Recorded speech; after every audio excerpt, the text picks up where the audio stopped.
Assalamualaikum warahmatullahi wabarakatuh.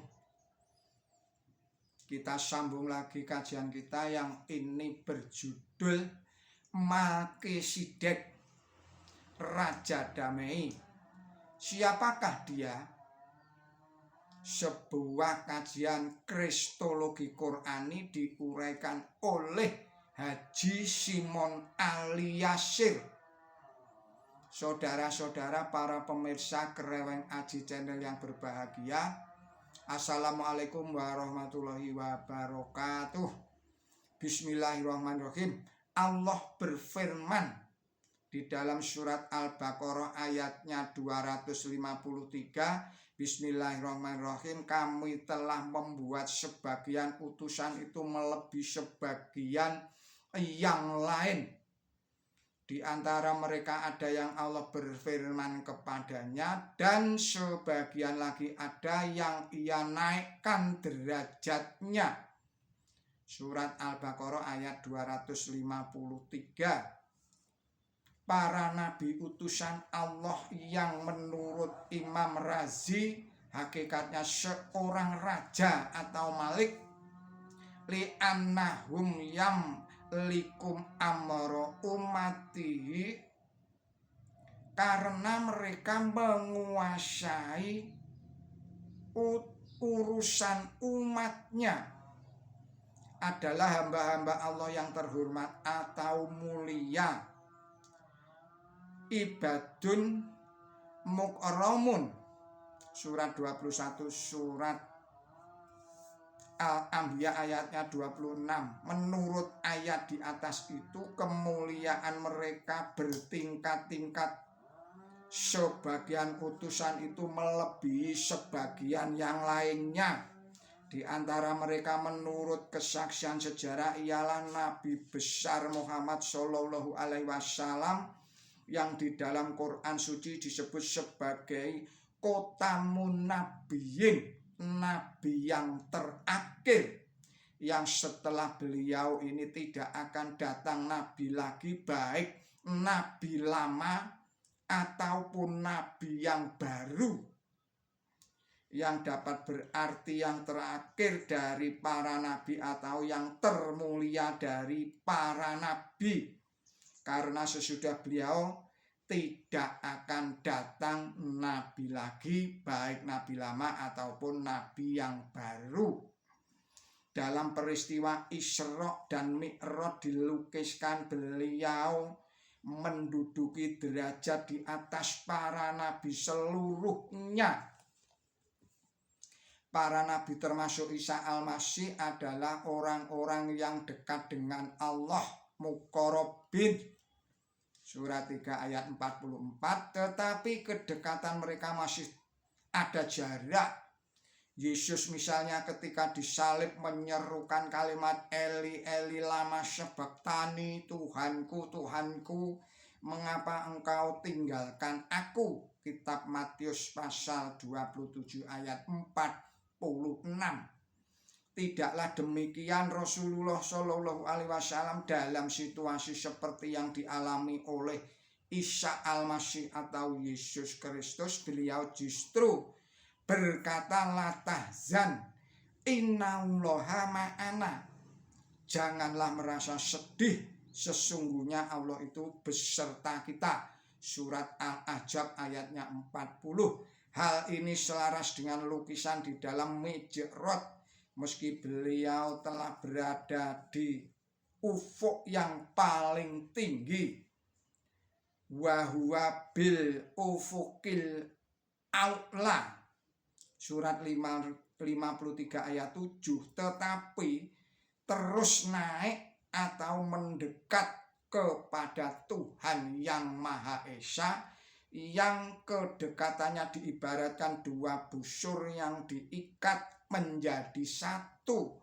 Sumadana fatalda fakana koba kausaini au adna, surat 53 ayat 8 dan surat 53 ayat 9. Hal ini selaras benar dengan lukisan di dalam Perjanjian Baru atau Al-Amin adalah raja segala raja dan imam di atas imam. Kitab Wahyu pasal 19 ayatnya 16.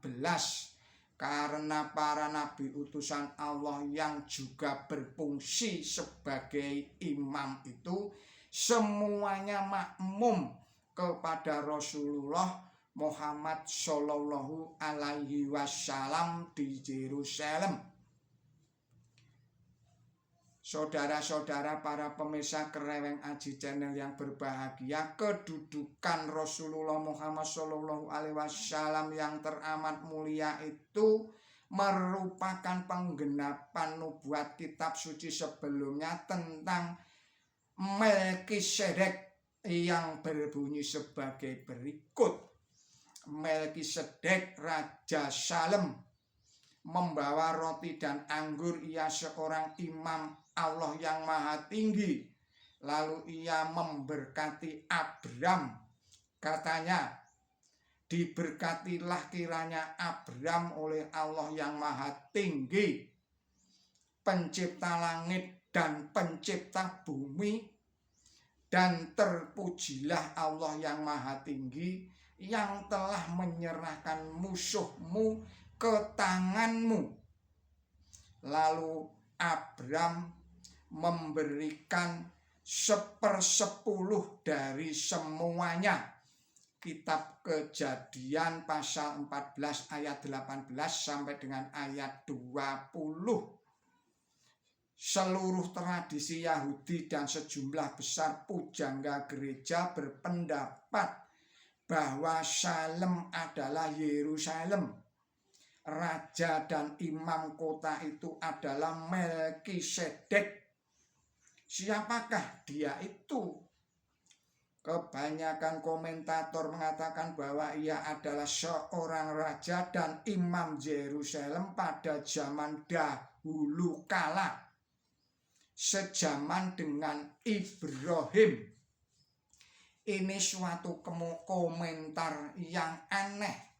Betapa tidak, tokoh sehebat itu, bahkan yang paling hebat sepanjang zaman, tidak tercatat di dalam sejarah. Hanya sebagai pralambang saja. Di dalam kitab Mazmur pasal 110 ayat 4 diperkenalkan sebagai pralambang Raja Daud.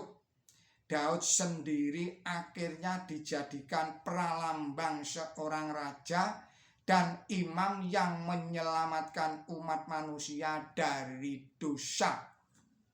Saudara-saudara para pemirsa Kreweng Aji Channel yang berbahagia, siapakah Melkisedek itu?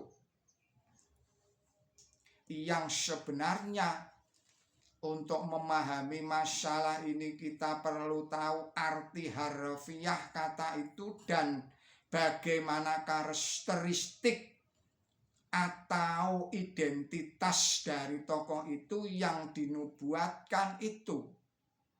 Kata Melkisedek bahasa Ibraninya Melki. Melki, Melek artinya raja, Sedik artinya adil. Jadi Melkisedek artinya raja itu adil. Identitasnya dilukiskan di dalam ayat nubuat tersebut sebagai Raja Salem, Raja Damai.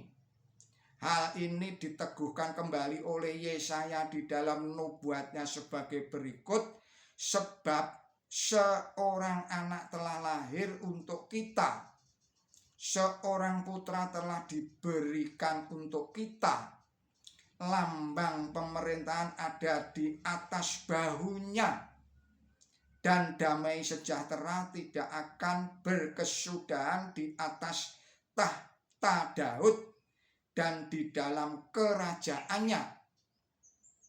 karena mendasarkan dan mengokohkannya dengan keadilan dan kebenaran dari sekarang sampai selama-lamanya. Kitab Yesaya pasal 9 ayat 6, saya ulangi ayat 5 dan ayat 6. Yesaya 9 ayat 5 dan ayat 6.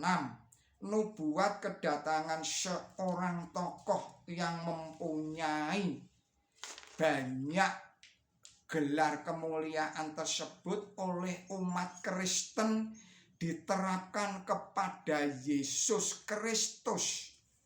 Sebagai bukti misalnya banyak tulisan dan lagu-lagu gerejani yang berjudul atau bertema Yesus Kristus adalah Raja.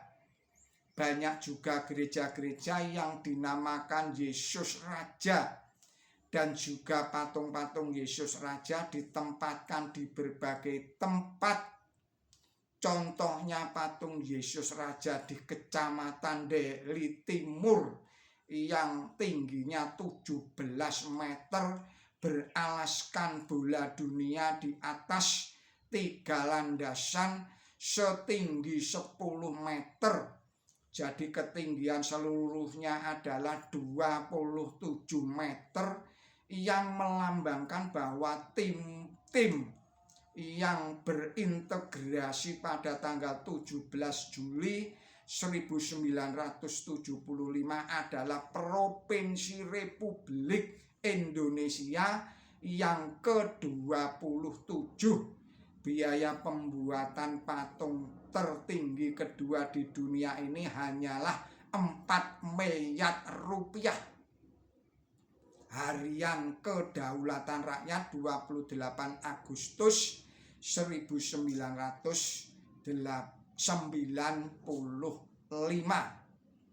Demikianlah saudara-saudara para pemirsa Kreweng Aji Channel yang berbahagia, kita akhirkan dahulu risalah ini. Mohon maaf atas segala kesalahan dan kekilapan saya. Billahi taufik wal hidayah. Wassalamualaikum warahmatullahi wabarakatuh.